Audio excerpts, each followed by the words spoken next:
Fala galera, tudo bem com vocês? Aqui é o Geforte Mil e vamos para mais um vídeo no canal.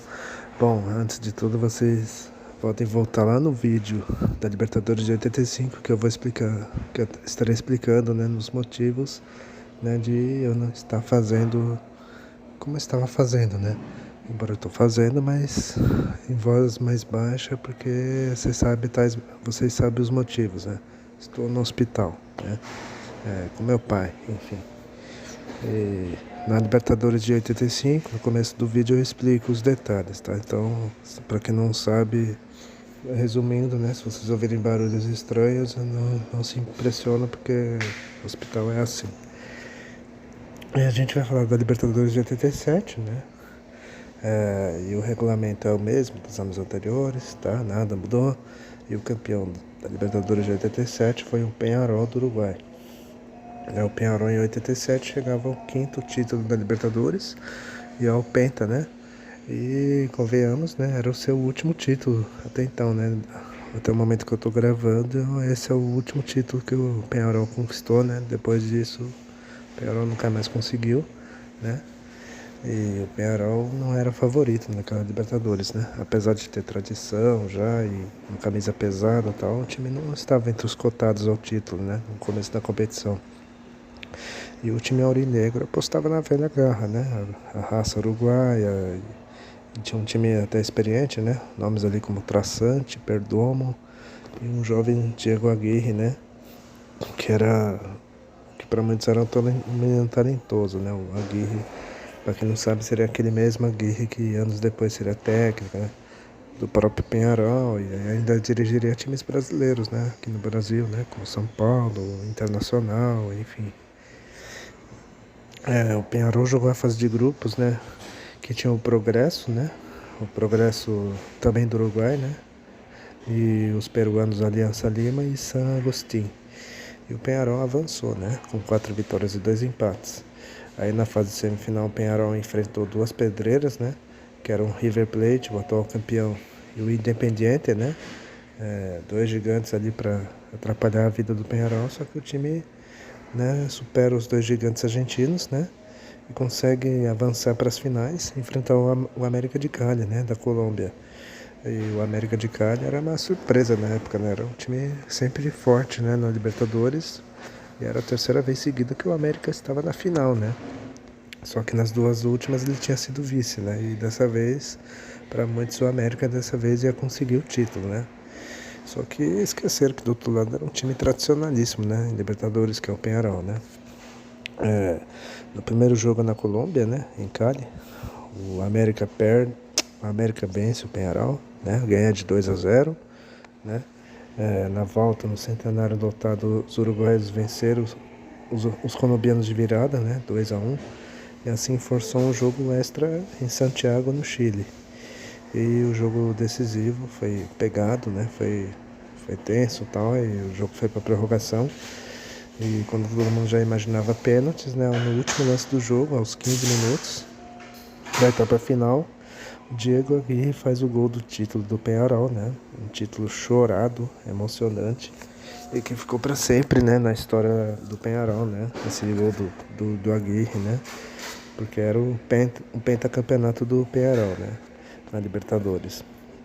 E como a gente já falou, né? O curioso é que depois desse título o Peñarol nunca mais chegou perto, né?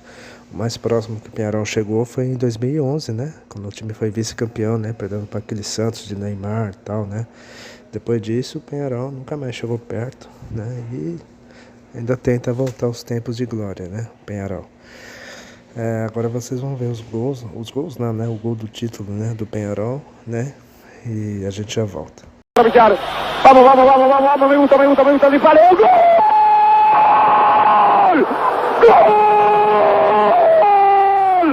¡Gol! ¡Gol de Peñarol! ¡Gol de Peñarol! Diego Aguirre, gol de Peñarol, Diego Aguirre, gol de Peñarol, Diego Aguirre, pasaba la hora, es increíble, en el mismo arco, en el mismo estadio, Diego, Nacional Estadio Nacional de Santiago, Diego Aguirre, señores, la mandó a guardar adentro. Enfim, vocês viram o gol do Diego Aguirre, né, o locutor uruguaio, né, acho que o locutor uruguaio enlouquecido no gol, né? Enfim, agora vamos falar do time base do campeão, né? Que foi o de 87, né? O Peñarol, time base do Peñarol era Pereira no gol, defesa era Herrera, Rotti, Traçante e Domingues. Meio campo tinha Perdomo, Vidal e da Silva. O ataque era Vieira, Diego Aguirre e o Cabreira. Às vezes o Vidal entrava desse time. E o técnico do Peñarol era o professor, né? O Oscar Tabares, né? Sim, ele mesmo, né? O Tabares, que faria a história depois na seleção do Uruguai, né? Anos depois, enfim. Que ficou até recentemente, né? Sendo técnico da seleção uruguaia, né? E acabou parando por problemas de saúde, né? Tabares que é um homem vencedor, né? No futebol uruguaio, né? Foi importante para o Peñarol ganhar esse título, enfim, foi anos depois, importante para a seleção do Uruguai, né? Todo mundo sabe, enfim. E aí está, né? Agora vamos falar dos brasileiros, né?